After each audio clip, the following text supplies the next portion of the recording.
देख रहे हैं आप और मैं हूं आपके साथ हितेंद्र। किसान आंदोलन के बीच सड़क से संसद तक संग्राम जारी है। कृषि कानून के विरोध में किसान दिल्ली बॉर्डर पर आंदोलन कर रहे हैं और किसान आंदोलन को 72 दिन हो चुके हैं। वहीं किसानों ने देश भर में कल चक्का जाम करने की भी तैयारी कर ली है।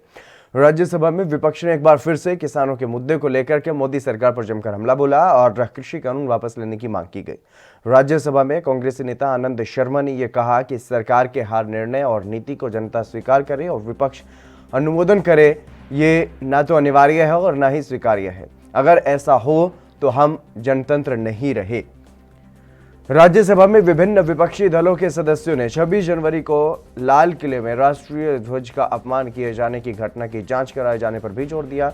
और वहीं कृषि मंत्री नरेंद्र तोमर ने कहा कि पीएम मोदी किसानों के लिए समर्पित थे और हमेशा रहेंगे। मोदी सरकार के लाए कृषि कानूनों के किसानों के जीवन में क्रांतिकारी परिवर्तन आने वाले हैं। और कृषि मंत्री ने यह भी कहा कि कानून में किसान के लिए किसी भी वक्त कॉन्ट्रैक्ट से निकलने का ऑप्शन है, लेकिन व्यापारी के पास बिना पैसे दिए कॉन्ट्रैक्ट से निकलने का ऑप्शन नहीं है। उन्होंने ये भी कहा है कि किसानों को बरगलाया जा रहा है कि उनकी जमीन चली जाएगी। मैं पूछता हूं कि कॉन्ट्रैक्ट फार्मिंग एक्ट में ऐसा कौन सा प्रावधान है जिससे किसानों की जमीन चली जाएगी। हमने एक के बाद एक किसान संगठनों को प्रस्ताव देने का प्रयास भी किया है। लगातार किसान आंदोलन कर रहे हैं और दिल्ली की सीमाओं पर डटे हुए हैं। गाजीपुर बॉर्डर फिलहाल आंदोलन का केंद्र बना हुआ है। वहां पर विपक्षी दलों के नेता भी पहुंच रहे हैं और सुरक्षा के जिस तरीके के इंतजाम किए गए हैं, 8 से 10 लेयर की सुरक्षा के इंतजाम जो है वो दिल्ली की सीमाओं पर किए गए हैं।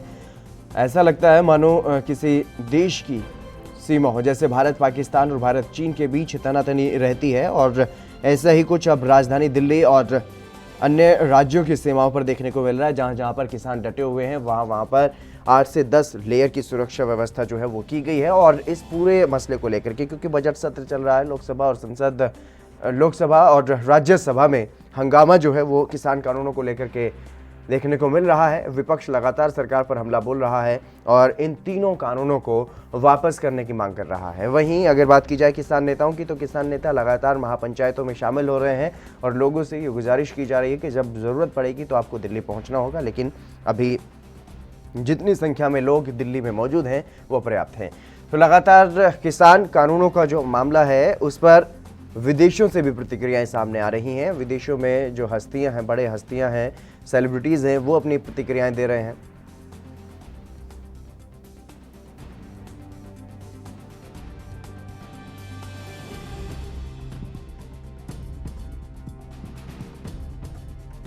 इतनी बड़ी लोकतांत्रिक यात्रा और इतना बड़ा देश और उसकी प्रगति, उस मामले में ऐसा सोच न तो नरेंद्र मोदी जी का है और ना ही नरेंद्र मोदी जी की सरकार का है और ना आने वाले कल में रहेगा।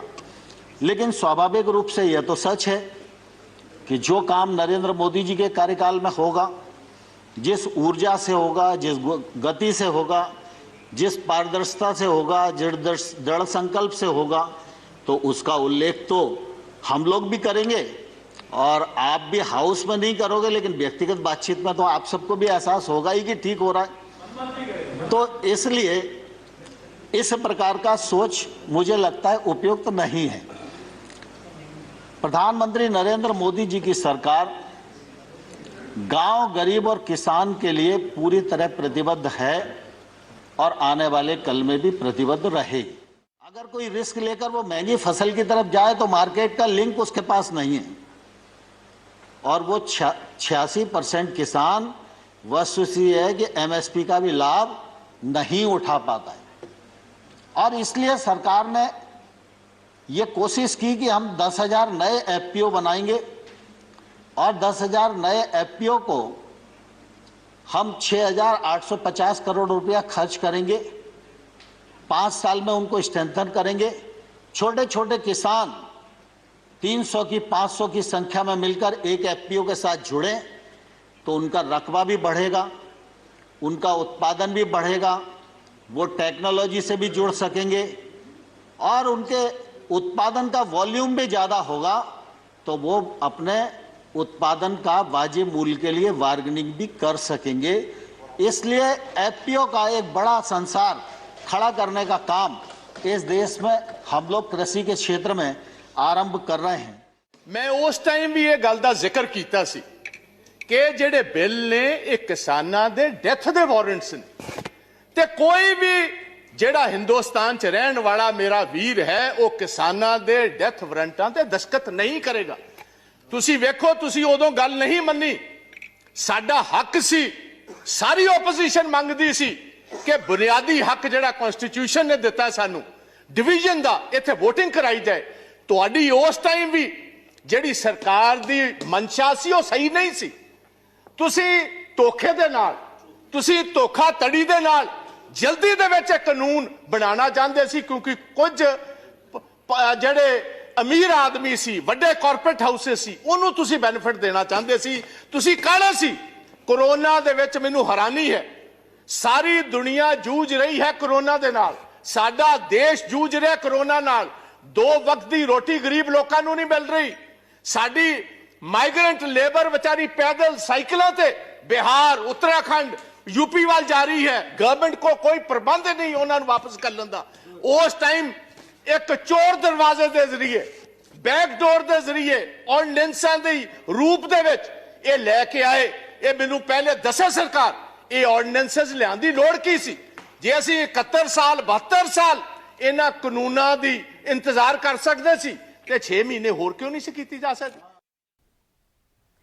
चर्चा करने के लिए प्रदीप भटनागर जी बीजेपी से हमारे साथ जुड़ गए हैं। प्रदीप जी, आपका स्वागत है एनबी न्यूज पर। जी प्रदीप जी, जिस तरीके से कृषि मंत्री ने ये कहा है, आपने भी सुना होगा कि 86% किसानों को एमएसपी नहीं मिलती। ऐसे में क्या कुछ व्यवस्था सरकार की तरफ से की जा रही है ताकि सभी लोगों को एमएसपी मिल सके, क्योंकि एमएसपी की मांग लगातार किसान कर रहे हैं और उस पर सरकार ध्यान भी नहीं देना चाह रही। आपने अभिभाषण सुना अभी और मैंने भी सुना, और वो कह रहे थे कि जो लाभकारी चीजें हैं जो माननीय प्रधानमंत्री जी के द्वारा कही गई हैं, उस चीज को अभी ओपनली सब चीजें साफ जाएगी कि किसान के जो लाभकारी कानून या लाभकारी चीजें आनी है उसका भी इंतजार है। अभी आपके सामने भी कह रहे थे कि 6 महीने सरकार इंतजार नहीं कर सकती थी। आपको ये भी पता होना चाहिए जब पार्लियामेंट चलती है तो किसी बिल के लिए चलती है, किस काम के लिए चलती है, पार्लियामेंट में क्या क्या काम होता है, कितने सांसद आके बैठते हैं और क्या सांसदों के साथ वार्तालाप होती है। किसानों से वार्ता हुई, कोई आज कानून नहीं बनाए, पहले प्रतिक्रिया चली, कानून चीज को लाया गया है। जो अभी आपके सामने बताया कि 85% का जो किसानों को एमएसपी नहीं मिल पाती है, उसको लेके कई चीजों को बनाया गया है कि औरों को जो नीचे तबके का किसान है उनको लाभकारी लाभ मिले और इस चीज का फायदा हो, जो वहां तक जिस स्थान तक उनको पहुंचना है वहां तक नहीं पहुंच पाते। जी ऐसे कैसे बात बनेगी, क्योंकि किसान तो लगातार सड़कों पर हैं, उनको समझाने की कोशिश भी नहीं की जा रही और वो लगातार जिस तरीके से अपने आंदोलन को आगे बढ़ा रहे हैं। कल चक्का जाम की भी तैयारी है, देश भर में चक्का जाम भी रहेगा, तो ऐसे में तो सारी व्यवस्थाएं जो है वो ठप होती हुई दिखाई दे रही है। काफी नुकसान सरकार को भी हो रहा है। बिल्कुल बिल्कुल, देखिए बहुत नुकसान सरकार को हो रहा है, जनता को भी हो रहा है और लोग बहुत परेशान भी हैं। जनता, देश की जनता, दिल्ली की जनता, उत्तर प्रदेश की जनता आवाजावी है, हर चीज को लेकर बहुत दिक्कतें चल रही है। कहीं जो किसान नेता है कहीं वो एक चीज पे स्थिर पे आके नहीं रुकना चाहते। सबसे बड़ी तो विडंबना ये है, वो तो एक चीज को इस तरीके से खींचना चाहते हैं कि ये कभी समस्या का समाधान हो ही ना पाए, और हर समस्या का समाधान हो चुका है और उनके मुताबिक हो चुका है। मैं ये भी क्लियर करता हूँ, मगर कहीं किसान के जो नेता बैठे, किसानों के जो बन के नेता बैठे, वो इसको लास्ट स्थिति तक ले जाने की उम्मीद में है ही नहीं कि नहीं इसको अटका के रखो। कल भी मैं डिबेट पे बैठा था और कांग्रेस के प्रवक्ता कहते हैं पूर्ण समर्थन है, कांग्रेस की तरफ से पूरा भोजन दिया जा रहा है टीवी बॉर्डर पे। क्यों भाई, आप इसको खत्म कीजिए। जहां आप कहते हैं कि इतने सारे किसान जो ठंड के कारण नहीं रहे, जो परलोक चले गए, उनको इन्होंने कल एक बड़े समझदार कांग्रेस नेता बैठे जिन्होंने उन्हें भगत सिंह, लाला लाजपत राय जी की संज्ञा दे दी थी, मगर ये नहीं कहा कि जो किसानों के संघर्ष के लिए शहादत पा गए, मगर वो शहादत का कारण भी नहीं बताएंगे। देखिए कहीं आपके सामने कल भी आपने जो अपने हरियाणा से किसान के नेता आते हैं चिरूनी जी, उनका भी सुनवाया था वक्तव्य कि जिन्होंने कह रहे थे कि अब जो है टिकैत ने इसको कैप्चर कर लिया है, पूरी तरह राजनीतिक हो चुका है और कहीं अब जनता समाज को भी दिख रहा है और वो खुल के ओपनली सामने इनके विरोध के लिए आ गई है। अभी आपने कहा कि देखिए 10 लेयर की वो कर रखी है, देखिए 10 लेयर की अगर सुरक्षा कर रखी है, इधर जो किसान बैठा है वो भी देश का है, और जो इसके विरोध में खड़े हो रहे हैं, जो जनता परेशान है वो भी खड़े हो रहे हैं। पुलिस को सब चीजें और सब स्थिति से लड़ना है, संघर्ष करना है, तो वो अपने तरीके से इंतजाम करेगी। हमारे साथ जुड़ गए किसान नेता हैं नरसिंह जी।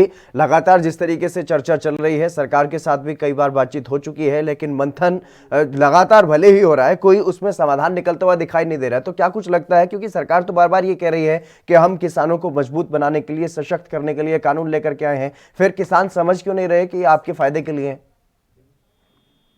जी, मैं सबसे पहले आपका धन्यवाद करना चाहूँ कि आपने हमें किसानों की पक्ष रखने के लिए समय दिया, इसके लिए आपका बार बार धन्यवाद।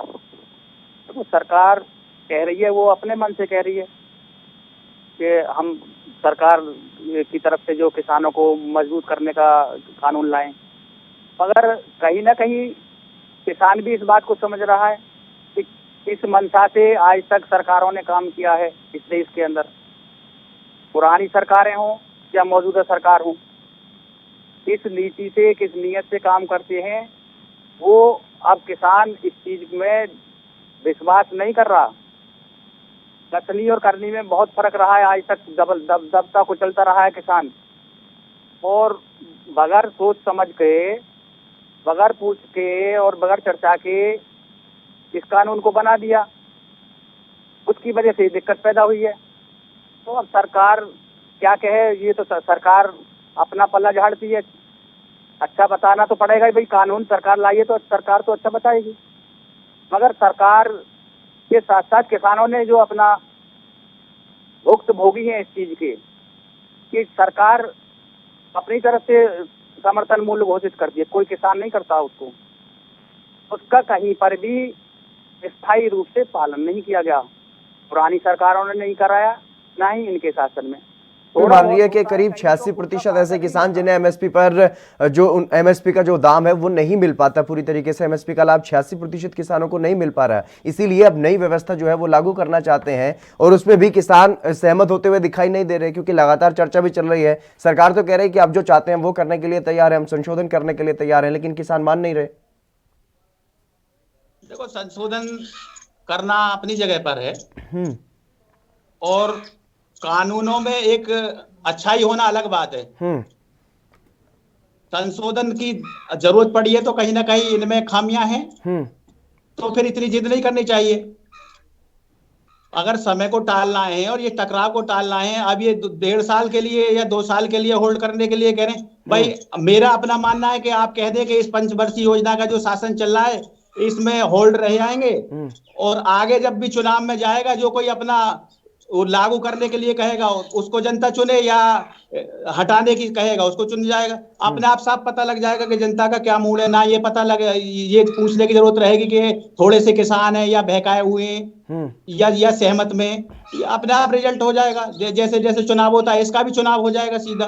बिल्कुल, एमएसपी पे कानून बना दो तब तक। बिल्कुल बिल्कुल प्रदीप जी, जब एमएसपी पर कानून बनाने की बात किसान कर रहे हैं तो एमएसपी पर कानून बना दीजिए, और टकराव को टालने के लिए अगर इन कानूनों को पंचवर्षीय योजना में सस्पेंड ही करना पड़ रहा है तो कर दीजिए। क्या क्या तकलीफ है प्रदीप जी?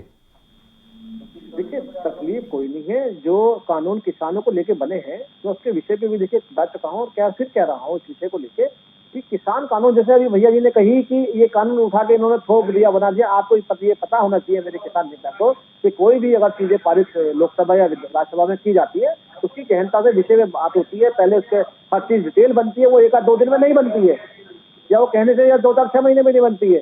उसको परचम पे लाया जाता है, पूरा सर्वे होता है पूरा हिंदुस्तान का हर चीज को लेके, उसको चीज को फिर कानून बनता है। उठाया नहीं ऐसे बना दिया ये चीज को लेके, जैसी चीज।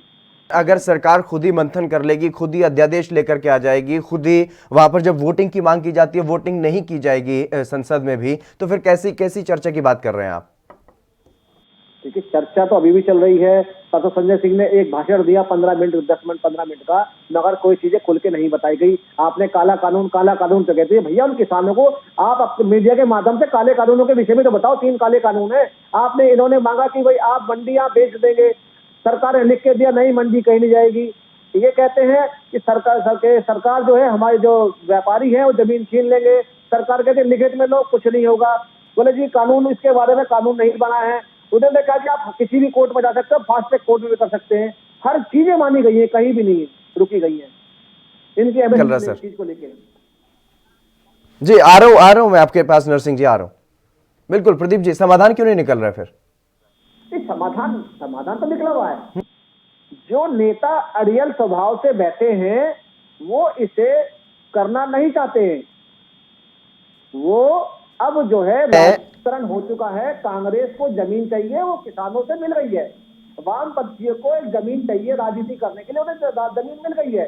हाँ। देखिए, शिवसेना महाराष्ट्र से आए संजय राउत और आके उन्होंने गाजीपुर में समर्थन दिया। हाँ। टिकैत जी को। हाँ। उन्होंने सिंधु बॉर्डर डाल दी गए, नटीरी बॉर्डर गए, क्योंकि वहां नेताओं की एंट्री नहीं है। महेंद्र सिंह राजनीतिक हो चुके हैं और मंच राजनीतिक सच चुका है उनका।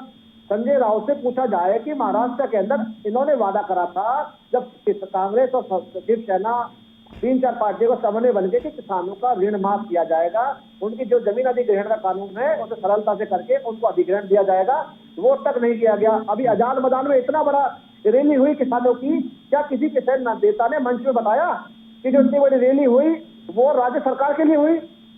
जी पवार को शर्मिंदा होना पड़ा बैठ के कि बिल्कुल नरसिंह जी से जवाब ले लेते हैं। नरसिंह जी, क्या किसानों का ये आंदोलन अब हाईजैक हो गया है? कोई एक नेता इस आंदोलन को चला रहा है और जिस तरीके से राजनीतिक लोग अब इसमें पहुंचने लगे हैं, तो कहीं ना कहीं राजनीतिक लोगों को राजनीति करने का मौका अब किसान देते हुए दिखाई दे रहे हैं, ये आरोप आप पर लग रहा है सरकार की तरफ से?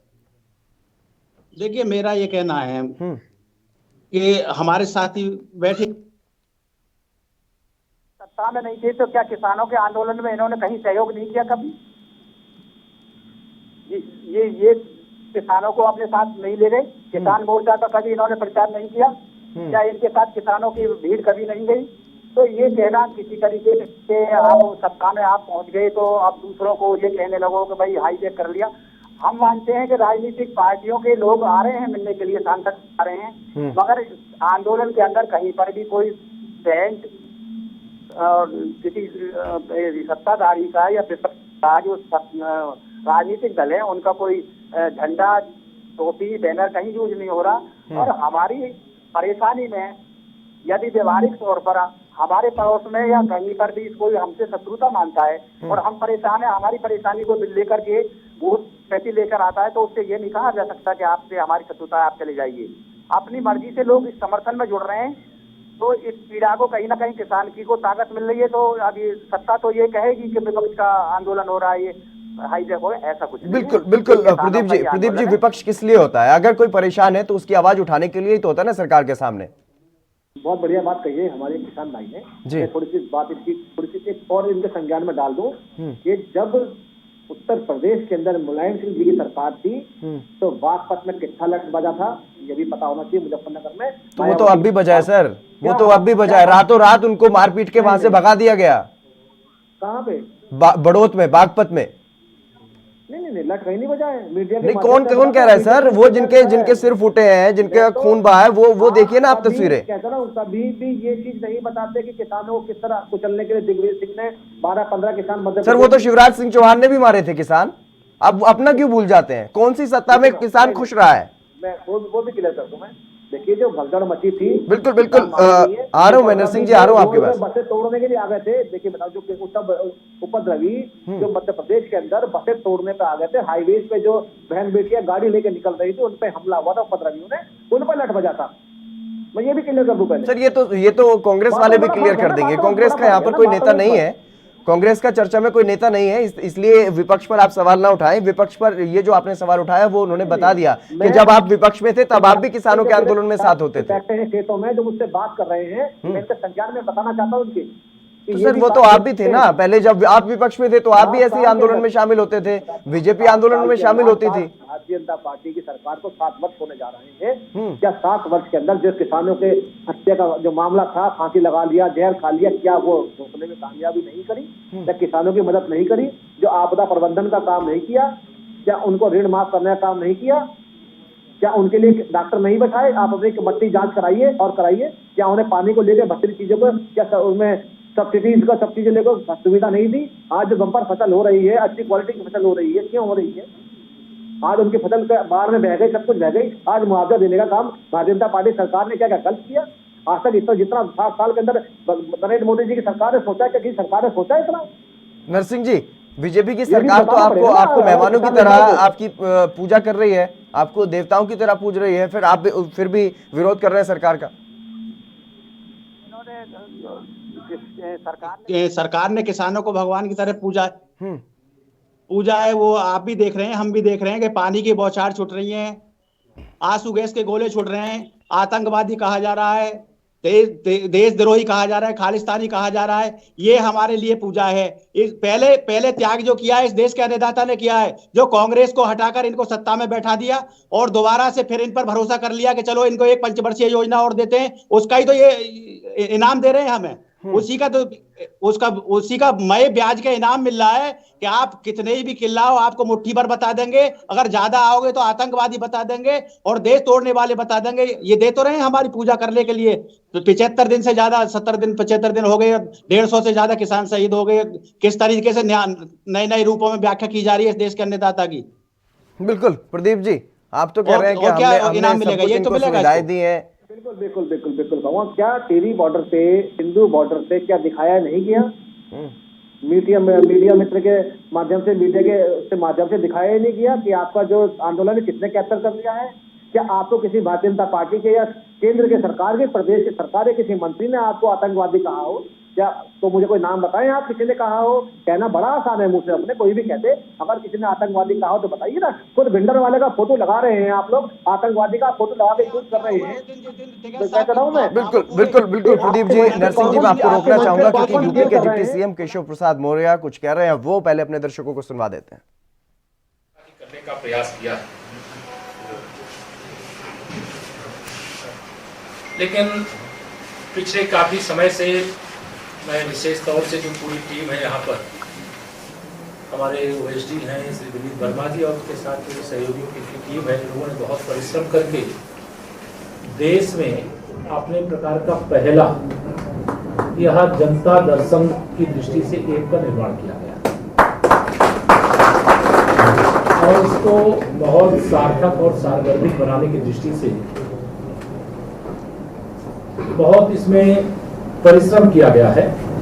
और मुझे पूरा विश्वास है कि आने वाले समय में मैं इस ऐप की उपयोगिता कितनी है इसको साबित करने का हम लोग इसलिए प्रयास करेंगे कि अगर किसी ने कोई शिकायत किया, वैसे भी हम सबका स्वभाव है कि कोई शिकायत लेकर आया, कोई समस्या लेकर के आया, तो उस समस्या का समयबद्ध सीमा में समाधान होना चाहिए।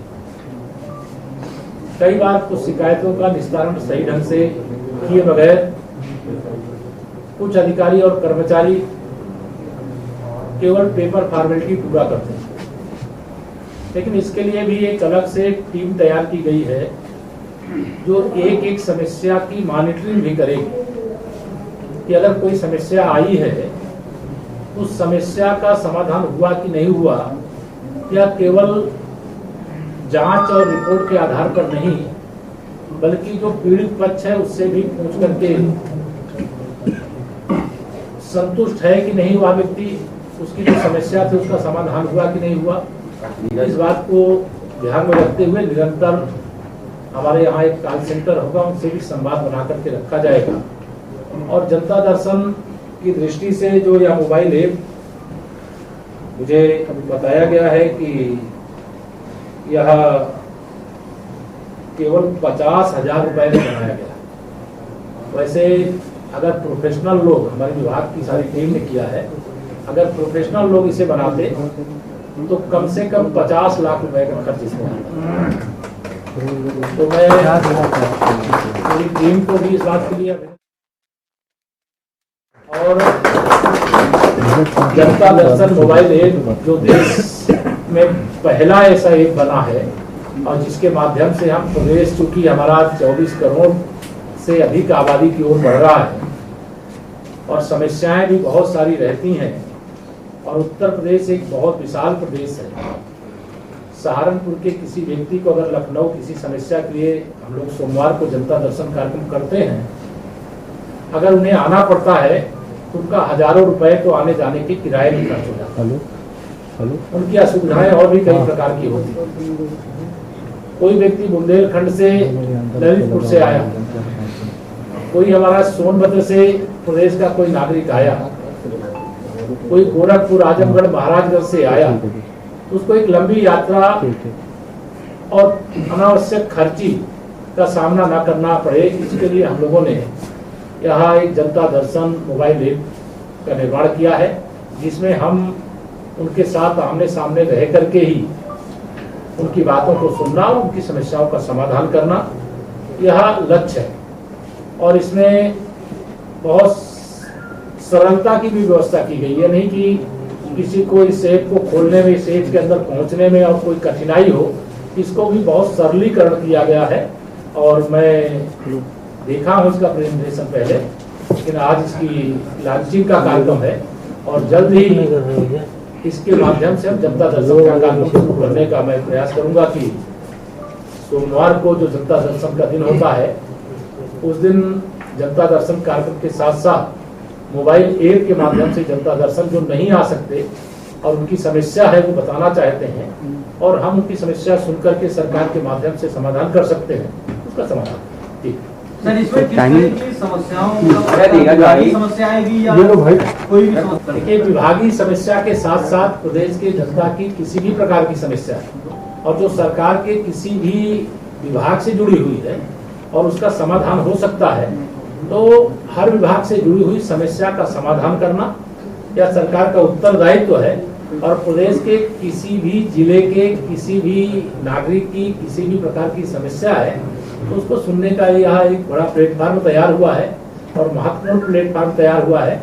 जैसा मैंने बताया कि देश में इस प्रकार का पहला प्लेटफार्म है, पहला एक ऐसा ऐप है जिस ऐप के माध्यम से जनता दर्शन के कार्य। तो सभी मंत्री सर सुनेंगे सर, इसमें? एक तो ऐप पहले से चल रहा है मुख्यमंत्री पोर्टल, तो क्या उसको पर्याप्त नहीं है या सफिशिएंट नहीं है? जो IGRS चल रहा है वो अपर्याप्त उसको कैसे कह सकते हैं, वह भी चल रहा है उसको चलने के, लेकिन वह माननीय मुख्यमंत्री जी के यहाँ चलता है। बहुत सारी समस्याएं ऐसी होती हैं, बहुत सारे लोग ऐसे होते हैं, माननीय मुख्यमंत्री जी के यहाँ तो आवेदन दे दिए, कोई बात करना चाहता, 90% लोग ऐसे होते हैं कि समस्या उनकी हल हो जाए तो भी वो सोचते हैं कि हम एक बार बात करें।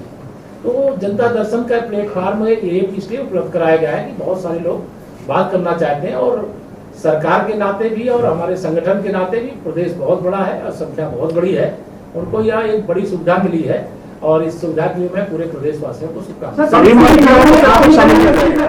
सर, निगरानी में आपने हो रहा तो 15 दिन में 20 दिन में वो हो जाएगी? निश्चित तौर से उसकी समय सीमा भी रहेगी और कोई निर्देश जाता है तो उस निर्देश का पालन हो जाए और उसका समाधान हो जाए, इसकी मॉनिटरिंग भी करेंगे और संबंधित व्यक्ति को समस्या का समाधान करने के बाद सूचित भी करेंगे। पेपरलेस बजट लाने जा रहे हैं सर इस बार आप लोग, सभी विधायकों को बोला गया है कि आप लोग आईपैड खरीदिए, तो क्या माना जाए कि एक टेक जो सरकारी व्यवस्था है उसको हाईटेक करने की ये तो देखिए, आप लोग भी अब केवल लिख नहीं रहे ना, आप लोग रिकॉर्ड भी कर रहे हैं। तो पहले तो क्या है, प्रिंट मीडिया केवल रहता था, इलेक्ट्रॉनिक मीडिया हो गया, सोशल मीडिया हो गया है, तो थोड़ा सरकार ने भी अपनी तरफ से प्रयास किया है कि अगर हम पेपरलेस अगर कुछ व्यवस्था को लेकर आगे बढ़ेंगे तो पर्यावरणीय योगदान भी होगा और जब तकनीकी उपलब्ध है तो उसका उपयोग जहां तक हम जितना अधिक से अधिक लोगों तक करने की व्यवस्था दे सकते हैं करने का प्रयास। सर, बजट सत्र है उत्तर प्रदेश का, क्या ये पेपर मतलब ये ऐसे टेक्निकल हो सकता है? आईपैड के बजट को जो पेश होगा वो पेपरलेस ही पेश होगा, ठीक है, ये तो ऐसा विचार हुआ है, तय हुआ है, लेकिन बाकी की चीजें पूरा विधान सभा और विधान परिषद पूरा विधानमंडल पेपरलेस कब तक बन पाता है उसकी एक प्रक्रिया है, ट्रेनिंग आदि की प्रक्रिया तय की गई है, तो ट्रेनिंग होगी माननीय सदस्यों की भी और मंत्री परिषद के लोगों की ट्रेनिंग हो रही है, जिनका कहीं कोई नहीं कर पाते तो सब लोग ट्रेन होकर के और इसके आधार पर आगे बढ़ने का प्रयास। कल किसानों ने सर चक्काजाम करने का ऐलान किया है सर, कल 6 फरवरी को सरकार की तरफ से क्या कुछ दिशा निर्देश जारी किए गए, क्या कुछ? सरकार तो आप केंद्र सरकार और प्रदेश सरकार ने स्पष्ट तौर से किया हुआ है बात कि हम जैसे सबका साथ सबका विकास। और चलिए इस बुलेटिन में बस इतना ही, आप बने रहिए ANB न्यूज के साथ।